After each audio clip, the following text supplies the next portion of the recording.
a avaliação que nós podemos fazer destes 2 primeiros anos do governo de coalizão liderado pelo Lula é que nós estamos numa situação complicada.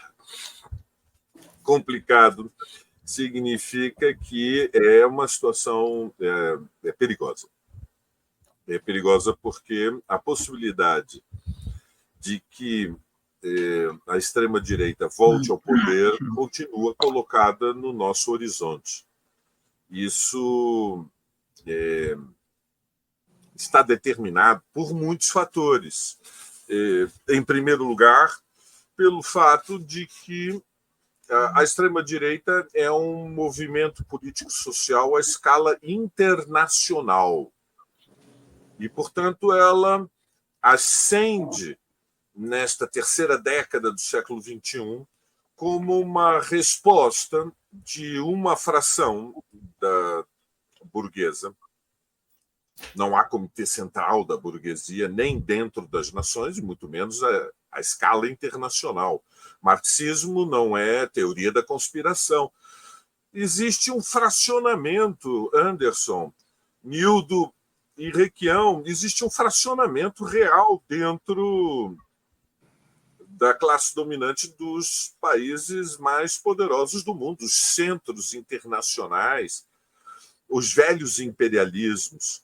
Isto é de uma máxima gravidade. É uma resposta política a 4 grandes crises do capitalismo, Anderson. O primeiro é a tendência à estagnação na longa duração, com viés de recessão, ou seja, a última década, a segunda década do século XXI, ela, que grosso modo ela se abre em torno da crise de 2008 e se estende até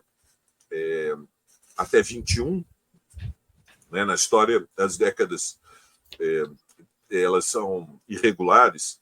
É a primeira década, desde o final da Segunda Guerra Mundial, em que a economia mundial entrou em estagnação. Então, não foi assim, ou seja, para aqueles mais jovens, é importante lembrar que nos 30 primeiros anos após ao final da Segunda Guerra Mundial, houve crescimento, um crescimento sustentado que foi o fundamento de uma regulação capitalista que ficou conhecida como estado de bem-estar social nos países centrais. E depois nós tivemos o mini-boom com Reagan, o início da financiarização, o mini-boom com Clinton e o mini-boom com Bush filho.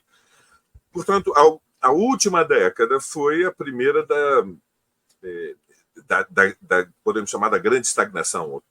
Evitou-se uma depressão, como nos anos 30 do século passado, com o quantitative easing, relaxamento monetário, essencialmente uma estratégia de combater a liquidez com mais liquidez. Então, temos esta primeira crise, que é a estagnação, e para isso, isso é um dos fatores que explica a divisão burguesa e a extrema-direita. O segundo fator muito importante é a crise internacional do sistema de Estados, ou seja, os Estados Unidos, à frente da Troika, associada à Europa Ocidental, à União Europeia e ao Reino Unido, e, por outro lado, e complementada com o Japão, se sente ameaçado, a sua supremacia, a sua liderança, pela ascensão ininterrupta da China.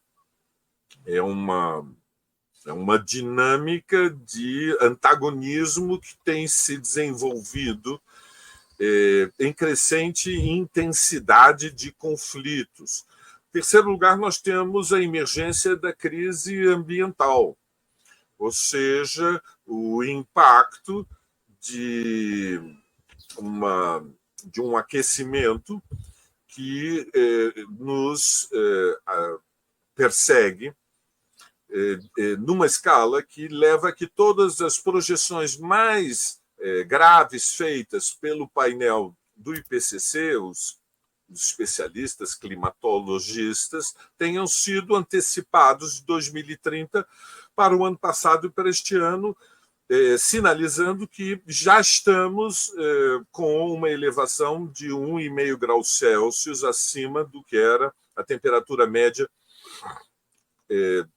que prevalecia até meados do século XIX. E não fosse tudo isso o bastante, né, o quarto cavaleiro do Apocalipse, né, primeiro é a estagnação econômica, o segundo é o perigo de guerra, o terceiro é a catástrofe ambiental. Nós temos a ascensão do neofascismo, ou seja, a corrente mais dinâmica, mais vigorosa, mais intensa, com maior capacidade de mobilização, é a extrema-direita.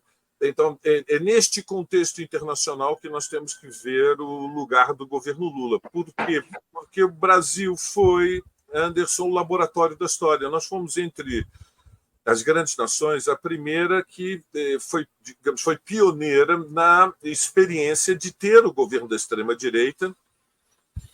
E nós sabemos agora, com as investigações mais detalhadas da Polícia Federal, que, de fato, embora tivesse um pé na legalidade, os neofascistas, eles, a partir das posições que tinham no controle do Estado, estavam elaborando um plano de assalto ao poder, uma insurreição militar, que passava, inclusive, pela destruição, Nildo, Requião, da linha sucessória da presidência.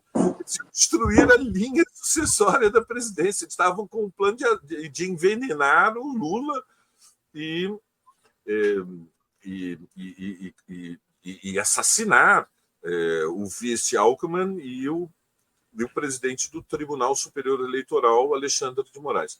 Então, neste contexto, eu diria, estes 2 primeiros anos, estamos numa situação complicada porque o governo Lula, evidentemente, não tem sido um ponto de apoio suficiente para conter o aumento da influência da extrema-direita do neofascismo. E essa, digamos, é a sua tarefa histórica. O lugar de Lula e